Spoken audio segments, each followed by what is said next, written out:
Leandro Bassano was born June 10, 1557, died April 15, 1622. He, also called Leandro dal Ponte, was an Italian artist from Bassano del Grappa who was awarded a knighthood by the Doge of Venice.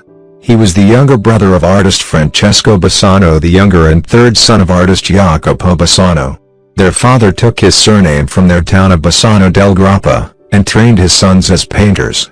Leandro studied with his brothers in their father's workshop.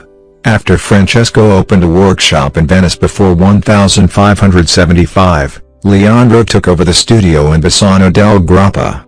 Leandro followed in the tradition of his father's religious works, but also became independently well known as a portrait painter.